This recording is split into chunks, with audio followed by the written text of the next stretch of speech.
Hey folks, Ryan Kennedy here. Welcome back to the show. Today's episode, I'm diving into some of the most potent strategies to naturally boost your metabolic rate. A lot of people have been misled to believe that you're either lucky and blessed with a fast metabolism or you're unlucky and you're stuck with the slow one.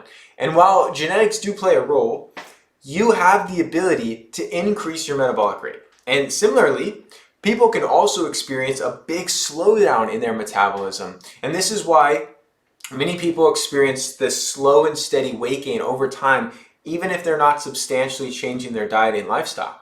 It's their metabolic rate slowing down since they're not making the right lifestyle and dietary choices. And so people will oftentimes chalk it up, be like, that's just part of aging, that's what happens. It's like, no, that's not true. When you're doing things right, that's not what happens. And it's really when you're not doing things quite optimally that over the course of time, it has this compound negative effect. So the thing about your metabolic rate is that it's always fluctuating based on your lifestyle choices and what you put into your body.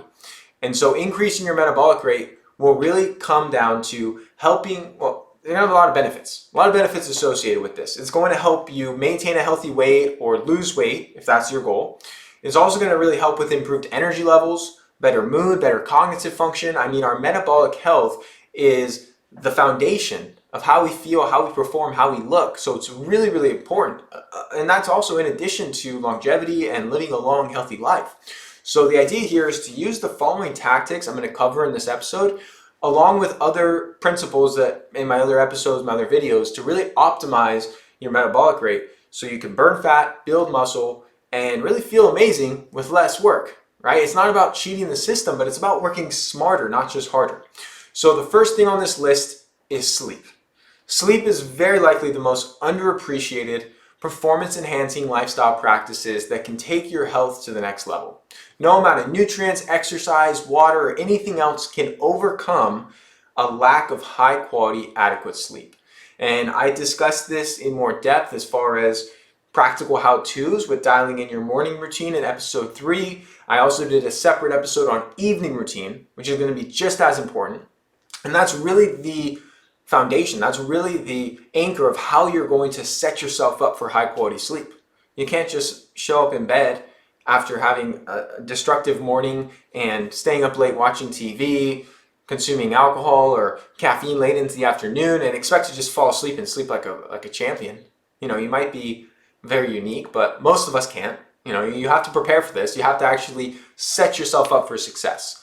So not getting enough sleep on a regular basis is one of the worst things you could do for your health. It literally is the number one thing I work on with people because it's important for so many bodily functions and so many things take place while we sleep, both in our brain and cognitively as well as in our bodies and physically in terms of hormones and all sorts of different things. So lack of sleep will definitely massively increase your risk for weight gain, for obesity, and also have negative effects on your metabolic rate. So it's going to wreak havoc. It's been linked to poor sleep, has been linked to poor blood sugar regulation, which is going to cause all sorts of issues with insulin and energy, and really causing long-term insulin resistance if you have poor blood sugar stability. It'll lead to hormone imbalances, things like low testosterone in guys, estrogen dominance in women, and also an increased risk for developing chronic illness. Things like type 2 diabetes and the way that it negatively impacts our immune system can lead to things like cancer and all sorts of, a whole slew of negative consequences. So that's why it's a bit backwards, this concept that people have to skip on sleep so that they can wake up extra early and go to the gym. And don't get me wrong, exercise is super important and a very critical part of a healthy lifestyle, but not at the cost of your sleep. You have to prioritize getting to bed early, sleeping for at least 7 hours, with 8.5 being ideal for most people. Because one thing I've found through tracking sleep, using like an Oura Ring or a Whoop strap with dozens and dozens of patients over the years of my practice, is that just because you went to bed at 10 p.m. and woke up at 6 a.m. does not mean you got 8 hours of sleep. No one's sleep efficiency is 100%. You'll always have middle of the night wake ups and things of that nature and sleep latency when you're falling asleep and, waking up a little before your alarm in the mornings, to where even if you don't remember those things, if you track your sleep closely, what you'll find is if you spend 8 hours in bed, you're probably getting closer to 7 hours of actual sleep. That's why I really suggest people aim for 8.5 or 9 hours in bed to get 7.5 to 8 hours of sleep. So don't want to go too deep down that rabbit hole. I'll be doing a whole episode on sleep architecture and how to optimize your sleep. But definitely check out my episodes on morning and evening routine to get a kind of a first step in terms of what to do during the day to set yourself up for success during the night. So number 1 on the list, dial in your sleep, folks. Number 2 is hydration. Every cell, tissue, and organ in your body requires water to function properly. And that's why it doesn't take long for your body to shut down when you're not getting enough water. Optimal water intake will boost your metabolism. This has been shown in numerous studies. And actually one study in particular looking at the metabolic boosting effects of water consumption found that drinking 500 milliliters of water, not milligrams, which is about 17 ounces, increased resting metabolism by 24%. So drinking water first thing when you wake up in the morning is an excellent way to start your day, since it'll hydrate your body, it'll boost your metabolic rate, it'll get your bowels moving so you can properly eliminate waste, among many other things, and it's a really critical foundation of the optimal morning routine I talked about in episode 3. As far as during the day, I always tell people to aim for about half your body weight in ounces of water throughout the day. And that's a general rule of thumb. That's going to vary based on your activity, based on your climate, based on your body composition, and how much water you're getting through your food. Because if you're eating a lot of vegetables, a lot of fruits, this contains water. So there's some variability in this, but in general, half your body weight in pounds. So let's say you weigh 150 pounds in ounces of water. So aiming for at least 75 ounces of water if you weigh 150 pounds. And then you can do the math based on your weight. The quality of water you're drinking is also the utmost importance, because you need to get a proper balance of electrolytes, minerals, and trace minerals to ensure you're actually hydrating your cells. So I talk about this in episode 3. I really recommend adding a high quality trace mineral supplement to your water. And if you're very active, you sweat a lot, maybe you're using the sauna, consider incorporating also a high quality electrolyte powder, which will make your water taste freaking great, which is one of the primary uses I have for this electrolyte powder. Yes, the electrolytes are awesome, but the electrolyte powder I really suggest to people in my practice is a brand called Ultima, very high quality electrolytes. And the people I really have use it are the people that tell me, like, Ryan, I have trouble drinking enough water because I just don't like water. It doesn't taste like anything. I'm like, of course it doesn't. It's freaking water, but you got to drink it. I personally love water. I don't need it to taste like anything. I drink it all the time because I just love it. Not the case for everyone. So if you fall into that camp where you're not drinking enough water and having a delicious tasting water would make you drink more of it, the electrolyte powder is going to be a game changer for you.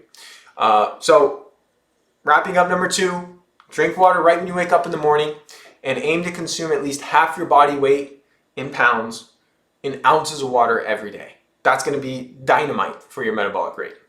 Moving on to number 3, we have thyroid function. So your thyroid is a major component of your metabolism. An underactive thyroid, which is called hypothyroidism, makes weight loss extremely difficult. So optimizing your thyroid function is essential for boosting this metabolic rate and to help you to burn fat more easily and maintain a healthy body weight. And the main way you do this, and there's a lot of nuances when it comes to thyroid, so I'm not going to be putting together a whole thyroid masterclass in this episode. I'm just going to give you some high-level stuff. But one of the main ways you do this is by improving levels of thyroid hormone T3. This is your active thyroid hormone. This increases your body's ability to shuttle fats into the cell for energy, which enhances energy levels and enhances fat burning. And in order to improve your levels of T3, you need adequate intake of selenium and iodine, which are basically superfoods for your thyroid. So you can get enough selenium, which most people need around 200 to 400 micrograms per day, not milligrams, micrograms, by eating 3 or 4 Brazil nuts. Brazil nuts are the best food source of selenium. So 3 or 4 Brazil nuts, you're going to be set. If you're really lightweight, you might be good with 2 Brazil nuts every day. If you weigh a lot more, you might want 4 or 5 Brazil nuts, depending on, what other sources of food or what other sources of selenium you're getting through your food. Now you can get iodine by eating seaweed or also by supplementing with kelp capsules. Most people benefit from about 0.5 milligram per day up to about 1 milligram per day. You don't want to get too much iodine, but you need enough. An iodized salt, horrific source of iodine. That's where they just have sodium chloride, which is white table salt stripped of all of its essential trace minerals, and then they put in some free flow agents and just a speck of iodine. It is not good for you, folks. You want to be using a real mineral-rich salt, like Redmond Minerals Real Salt or Celtic Sea Salt. But moving back to iodine, it's hard to know how much you're getting if you're eating seaweed, and most people don't eat seaweed, let's be honest. You tell somebody you go eat seaweed, they're like, what do you mean? Like sushi? You know, and you can get some through there, but you won't really know how much you're getting. So I really like to supplement with kelp capsules, and this way you know, like each kelp capsule is X amount of micrograms of iodine. So if I take 2, I'm getting this amount. That's what my body needs, and that's going to really help to support thyroid function, because when we don't have enough iodine, chemicals from our environment, which are often in the water supply as well, will actually latch onto the iodine receptors, because we have a high density of iodine receptors on the thyroid. When you don't have any iodine coming in, these receptor sites will latch on to fluoride, chlorine, and bromine, because they're all halogens on the periodic table.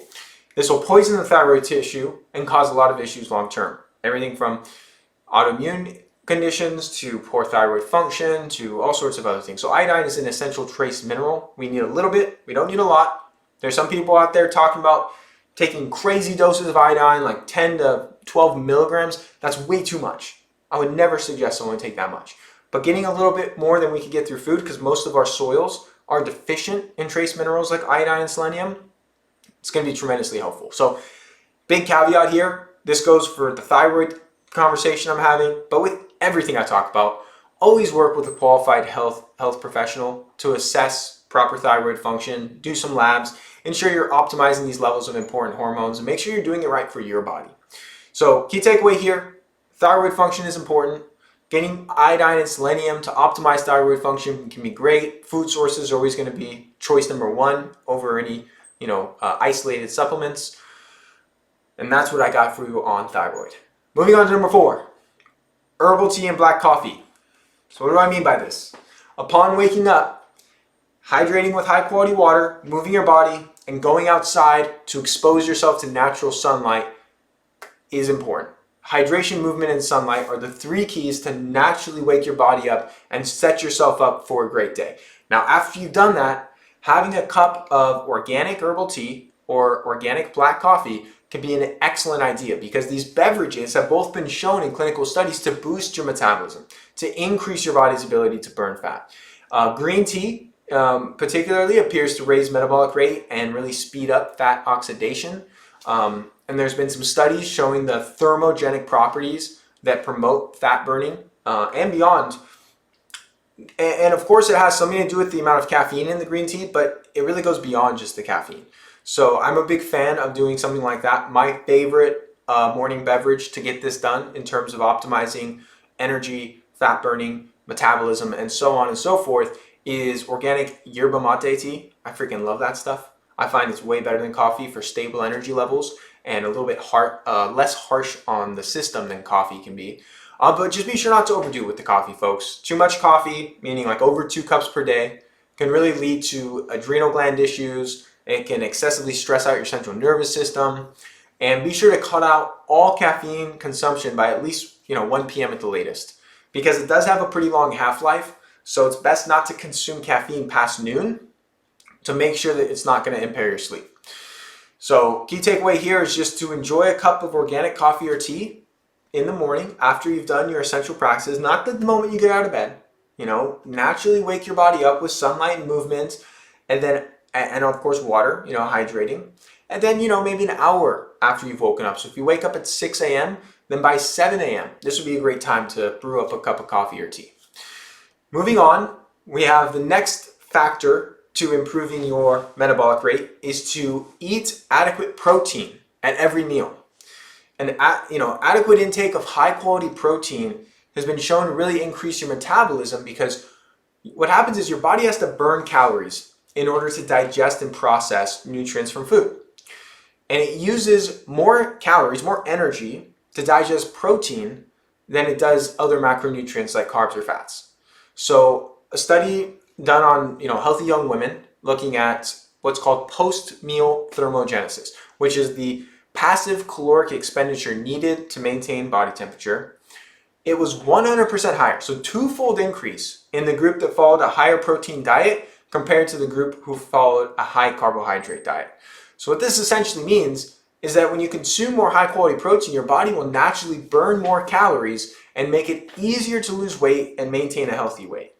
Higher protein has also been shown again and again to help with weight loss, to help with improving many metabolic health markers. And because protein is the most satiating macronutrient, it also keeps you fuller for longer. So you don't have these food cravings 2 hours after you ate. You don't have this constant need to snack all day. You eat, you feel satisfied, and you're good to go for at least 4+ hours before your next meal. Additionally, high quality animal protein, such as grass-fed meats, wild-caught fish, pasture-raised eggs, these are the most nutrient-dense foods you can consume. The best source of bioavailable vitamins and minerals, especially organ meats like liver and heart. These are superfoods for our bodies, folks. I'm going to do a whole episode on the importance of animal foods and why they've been wrongly villainized by the vegan community and these plant-based propaganda films. Without going too deep down that rabbit hole, understand it is important, but you can always overdo a good thing, and protein is no exception. You can always overdo it with protein. So the research is clear that over-consuming protein can be harmful to your long-term health. So there really is a sweet spot. And ideal consumption really does vary based on your activity level, the amount of muscle you have, how heavy you are, your gender, a whole bunch of factors. But a general rule of thumb for most folks is having between 0.5 and 0.8 grams per pound of body weight. So what that would mean is, let's say you weigh 200 pounds. On the low end, having about 100 grams of protein. Now, if you split that across 3 meals, you're looking at 30-35 grams per meal. On the higher end, that'd be 160 grams of protein for a 200-pound individual.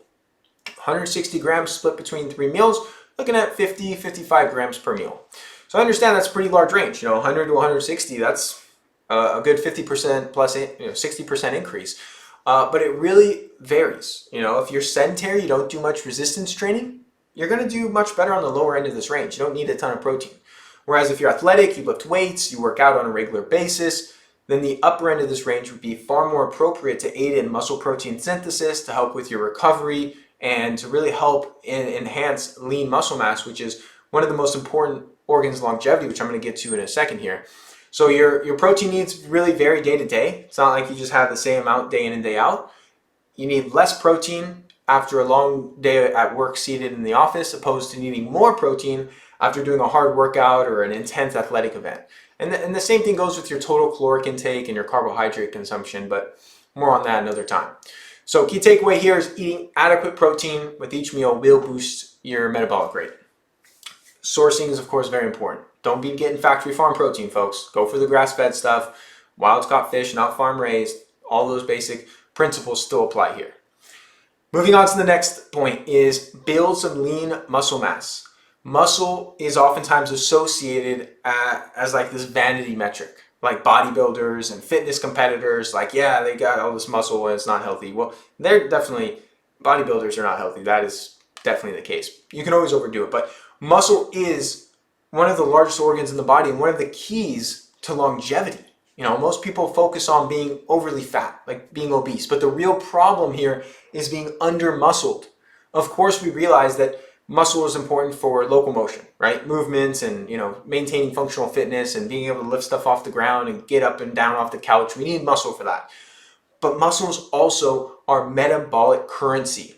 The amount of lean muscle mass you have directly impacts your metabolic rate and your ability to lose weight. So most diseases of metabolic dysfunction, like diabetes, heart disease, and so on, are correlated to the amount of muscle we have. So if you want to improve your blood glucose and insulin levels, you want to improve your lipid profile, and you want to improve your short and long-term health, then do some resistance training on a weekly basis. Eat some high-quality protein and build some muscle. Resistance training really is the best way to build lean muscle and boost your metabolic rate. So skip out on some of those steady state runs if you've been doing a lot of running and not a lot of lifting, and lift some heavy shit, and you're going to thank me because it's going to be tremendously beneficial. So key takeaway there, more muscle equals higher metabolic rate.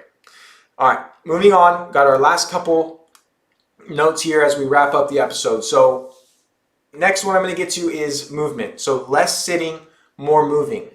Sitting's been referred to many people as the new smoking since it's so harmful to your health. And being sedentary greatly slows your metabolic rate. Whereas staying constantly moving throughout the day substantially boosts your metabolic rate. So I'm not talking about working out for 8 hours a day. I'm just talking about not sitting on your ass for long periods of time. Getting up and doing what I call trigger sessions, absolutely essential. Just getting up for 2 minutes after sitting for an hour or 45 minutes, getting up for 2 minutes, just moving around, maybe doing a quick set of bodyweight squats, quick set of push-ups, then get right back to work. Just breaking up that sedentary time is going to go such a long way, and incorporating more movement throughout the day. I did a whole episode on this about movement, so be sure to go back and listen or watch that if you haven't already. Be sure to go for walks after meals, during your lunch break, and especially walking after dinner. Very, very helpful. And use anything you need to. Use technology to remind you to get up every 20 or 30 minutes or every hour. Make it a priority to take calls and meetings while walking rather than sitting anytime you have that ability. Park further from your destination, take the stairs. There's all these different strategies I've covered in the past to really enhance your ability to get more movement in throughout the day. And the key is really creating a work environment that is conducive to this low-grade physical activity throughout the day. Developing, movement habits so that this becomes automatic long-term makes the process so much more sustainable, so much easier. And another aspect to more movement into your lifestyle is to try new hobbies that get you outside, moving your body that you enjoy, that you find fun. This is the key. It's not like grinding it out on the Stairmaster where it's grueling and you hate it and you dread it. That's not going to stick around long, folks. It's only a matter of time before you're like, screw this, I'm done. So find things that you enjoy. Some of my favorites include surfing, mountain biking, stand-up paddleboarding, kayaking, rock climbing, hiking, gardening. These are things that I enjoy. Movement is so much more than just sets and reps in the gym. So by incorporating these activities you enjoy, it makes the process sustainable, it makes the process more fun, and it really is conducive to a healthy lifestyle because you're getting out and doing things you enjoy. So key takeaway there is that movement really helps to boost your metabolism and to really try and minimize the time you spend seated. All right, that's my list. 7 things. Just to recap, 7 ways to naturally increase your metabolic rate. Implement these strategies. Make sure you're prioritizing sleep, at least 7 to 8 hours per night. Hydrate well in the morning and throughout the day. Optimize your thyroid function by getting some additional selenium and iodine. Enjoy some herbal tea or coffee, always organic, in the morning, especially coupled with that morning movement in a fasted state. Works like gangbusters to burn fat and boost energy. Get plenty of protein at every meal. Build some lean muscle mass. Move more and sit less. That's all I got for you today, folks. Hope you found this episode valuable, and I look forward to sharing more helpful and empowering information to help you optimize every aspect of your health. Thanks for listening in. Thanks for listening in. You can find the show notes and resources at ryankennedyshow.com. I encourage you to share your biggest takeaway with me on social media. Tag me on Instagram at RyanCKennedy and share the show with your friends and family. If you found this episode valuable, please leave us a 5-star review. Your feedback helps to support me on my mission to positively impact as many people as I can with this information. Join me for my next episode where I'll be interviewing leading wellness professionals to empower you in your health journey. Until next time.